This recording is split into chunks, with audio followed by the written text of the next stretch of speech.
What's up, baby?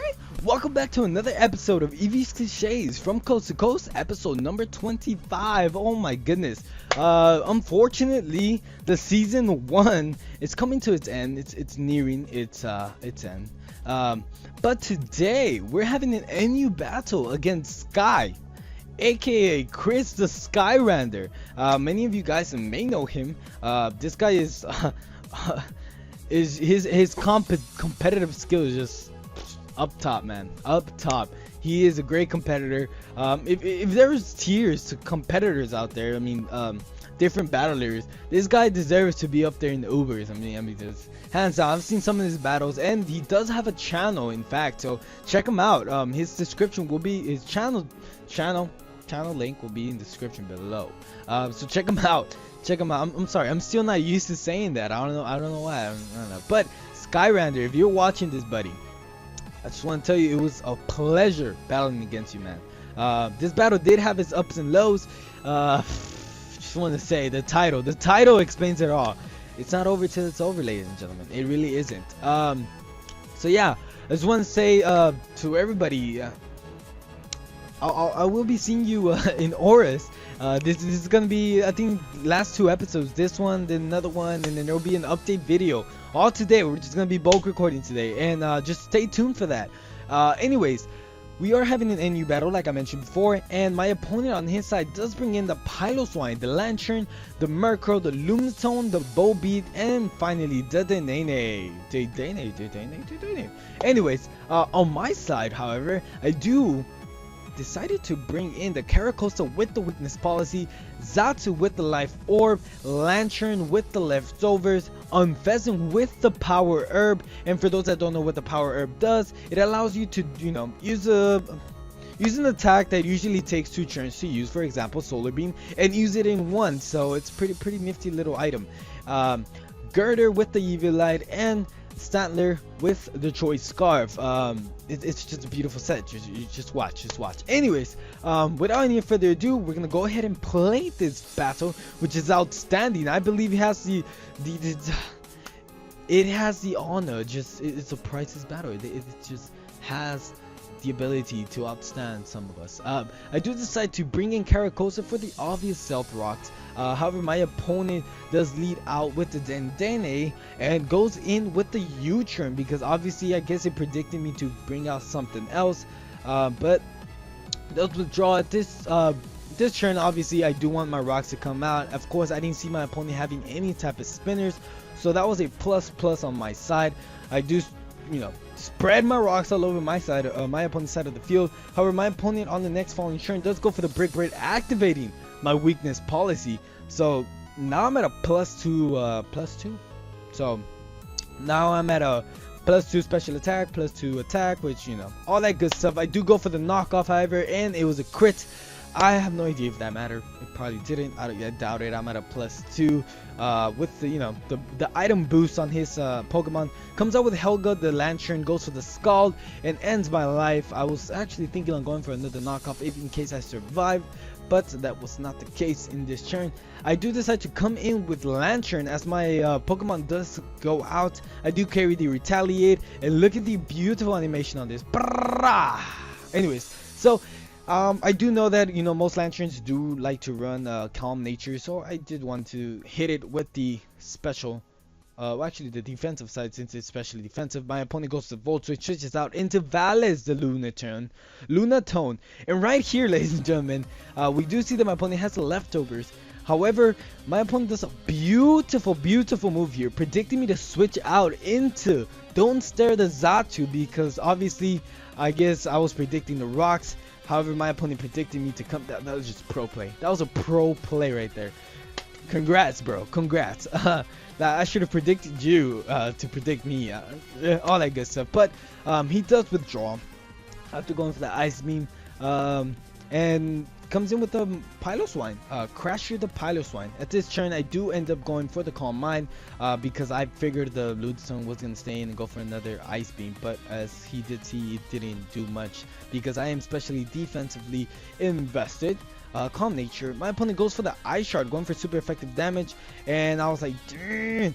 I do set up the Tailwind because I figured either way I was going to die. the next turn, but instead I figured I was gonna die. Instead of the Tailwind, I switch out and come in with Khrushchev the Good. At this point, I figured he actually predicted me to switch out, which is pretty amazing. Like I'm saying, this guy is pro playing me. At this point, he does switch out, realizing that Girder is actually a check onto his Piloswine. Comes in with Helga the Lunatone. I go for the knockoff just in case he wanted to switch out. Either way, I don't want to knock off Piloswine's freaking Eviolite, make it useless. At the end of the day, I do go for Mach Punch to end the Lunatone's life, end it from its misery. The Tailwind does pewter out, unfortunately, and my opponent goes for Octros. At this point, he goes to play rough and misses, but still, I do end up going for the knockoff again to knock off whatever item it had, and it was a choice band, which was scary. It was scary, and I knew my opponent was gonna go for another play rough. So I do decide to switch into Don't Stare the Xatu and leave it as Death Fodder. Since I didn't see my opponent spreading any rocks on my side anytime earlier, I noticed that he wasn't hasty to, land hazards on my side, so I had to let Xatu go. I do come in with Stantler to do Retaliate. My opponent predicts the Retaliate and comes in with something that resisted, which is Valis the Lunatone, which is amazing play. He does take this like a champ, and since it's not very effective and gets lefty recoveries, which in turn I did feel like it was a bit useless for me to go for the Retaliate. I should have predicted that, but nonetheless, I do switch out into Churn Up the Lantern. My opponent does end up setting rocks, giving me the perfect opportunity to do that, and this is when I am troubled. I'm like, no, I should have saved Don't Stare. I should have predicted the rocks. So he does go for the Earth Power, going for my special defensive side, and ladies and gentlemen, look how much that does. Nearly anything. Of course, it's not stab, so I do go for the Hidden Power Grass, and for being non-stab, it did a good amount of damage. I was surprised. I really was. He does get lefty recoveries. We both get lefty recoveries. It does become a bit slow at this point, but he does go for the Pain Split, and I was like, oh, I didn't know Lunatones carried Pain Split. To be honest, I do go for the T-Wave just to try to cripple this thing down, and you guys are probably gonna be like, why didn't you do that earlier? What's about to happen? At this point, for some reason, I don't know why, I blanked out and I forgot that this. I don't know. I forgot I had Hydro Pump. Anyways, we do go for the Hydro Pump, and ladies and gentlemen, look at the damage. Granted, it is a critical hit. So I don't know if it mattered. I did look up the damage calcs, and it was at 80%, 83% up to 100% of a one-hit KO. So I don't know. I feel like it might have. It didn't matter. It didn't matter. Who am I kidding? He switches into Crasher, the Piloswine. I do switch out because I was fearing an Earthquake on my defensive side, which is going to do a huge amount of damage. I come in with Khrushchev the Girder again, knowing that this checks his Piloswine. Goes for the Earthquake, and ladies and gentlemen, look at the damage. Just look at the damage. Look at the. It was a critical hit, okay? But that was a crazy. It took it. It stabbed Earthquake. I don't even know what nature it is, but it took it. And to me, I was happy. Khrushchev. I was gonna go for the Drain Punch anyways because I needed HP. I really did. And I knew this thing, whatever, if he stayed or whatever, if he switched out, I knew it was gonna, whatever it came in, it was just gonna take damage. I do end up going for the Mach Punch because I was scared of the Danae's outspeeding, and so scared because Girder is not the fastest fellow in the gym. He doesn't hit the treadmill, ladies and gentlemen. Don't fault him, okay? Look at those freaking veins and biceps and just. Khrushchev, you know what I'm talking about, buddy. Anyways, I do switch out as he comes in with the Murkrow and to churn up just to take the Brave Bird, but he goes in with the Heat Wave. Yeah, I really didn't know that this Murkrow. I didn't even know Murkrows run special attack. I really didn't. I thought they were like Brave Bird pranksters with T-Wave and all that kind of crazy stuff. He does go set up the Calm Mind. Now this is when I started getting worried. I was like, no, I have 4 Pokemon left. My opponent has only 2, which is a Piloswine and the Murkrow. So I go for the Hydro Pump, and Murkrow dodges it like a champ. The It's just like the anime. I mean, hey Pikachu, dodge it. Mirko's like, Pacha! Anyway, so he does set up another Calm Mind and raising up his special attack, special defense, and I do decide to go for the T-Wave because I was like, I have to cripple this thing. It does have the prankster ability, but I have to cripple this thing. And to we land, and at the same time we are getting lefty recoveries. I do to go for a Hydro Pump, and oh geez, look at the damage. Not enough. Nearly nothing, but he does get paralyzed, and I was like, yes, yes. Anyways, the high pitch, yes. Anyways, he goes for the Roost, and I was like, no, this is gonna be stall. This is gonna be a stall fest. No. And then we go for another Hydro Pump because that's all I have. I really do. And look at the damage. Nothing. It's crap. It's garbage. It's preposterous, I tell you. And we are still here, hitting Hydro Pumps, just trying to hit Hydro Pumps. And to our surprise, we get a crit. Woo! Woo! At this point, Skyrander, I remember you were like, bro, good game. And yes, he did. In fact, and I was like, the paralysis, the next Hydro Pump should kill, but my opponent goes for the Roost. And I was like, no, the stall. Hydro Pump, and I missed. Of course, it was not gonna do much, but I missed, and I still get my lefty recoveries. And at this point, I go for another Hydro Pump, hoping to do at least more damage. And I guess that was a high roll. I don't know. He goes for the Dark Bolt, and look at the damage. Massive. It is stab, of course, +2. So I can't blame him. He does get paralyzed on the next turn. Go for another Hydro Pump. I was assuming he was going for a Roost since he was going first. And at this point, I realized I have to switch out. Girder has to come in. I have to switch out. Hit him with the Ice Punch and call it a day. Just call it a day. End this mystery and just call it a day. So we do switch out on the faith, on the hope that he goes for the Roost. Ladies and gentlemen, he goes for the Roost. So I was like, yes, okay, now I can take this thing out. I can definitely take this thing out. There's no doubt about it. There's just no doubt about it. So here I go. Ice Punch kill, baby. Come on, you got this. Oh, not enough. We fall short by like 25%, and Heat Wave is gonna be able to do the trick. And now I start getting worried because, to be honest, Girder was the only one that checked Piloswine.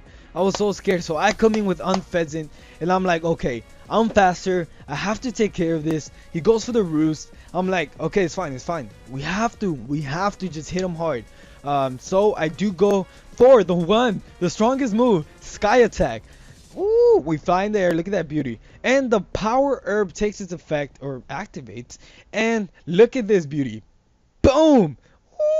Ooh! One hit KO. Of course, a crit, because it does have a high crit ratio with the super luck ability.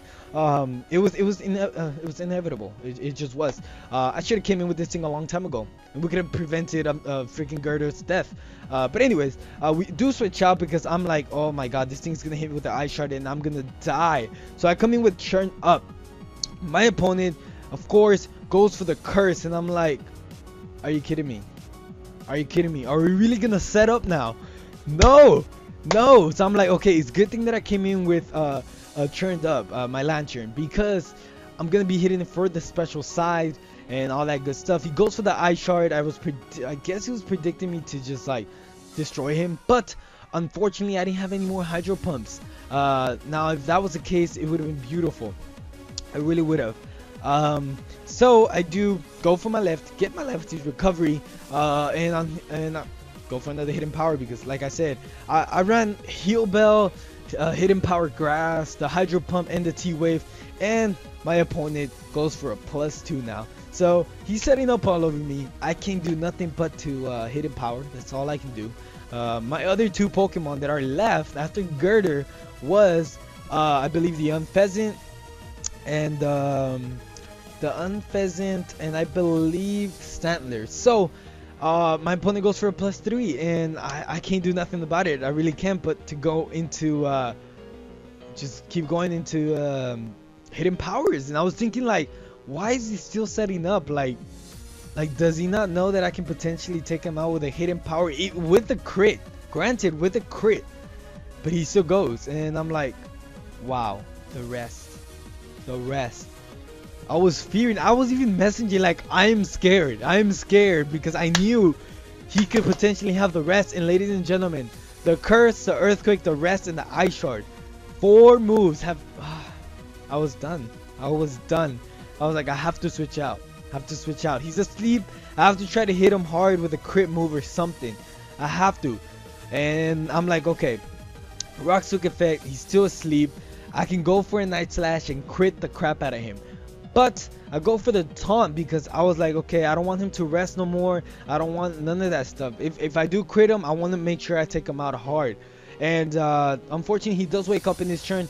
Goes for the Ice Shard. And bam! Gone! Gone! Forget about him, Festive, man. Just fly away. Go to another country, man.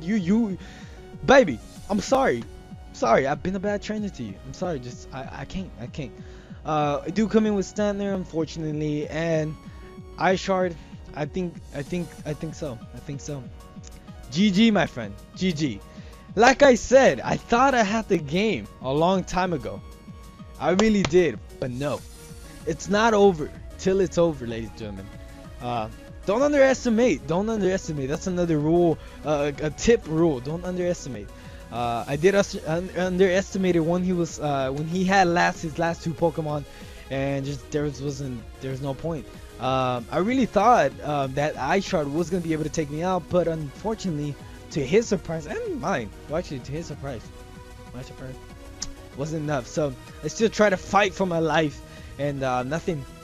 The earthquake is just too strong, And ladies and gentlemen, that is the game. That's it.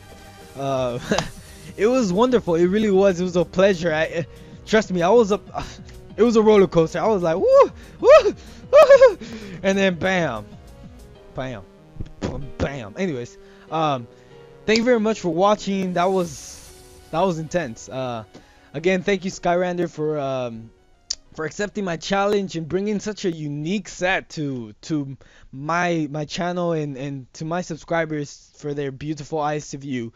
And yeah, stay tuned for a couple of 2 other episodes. Next battle will be even more intense.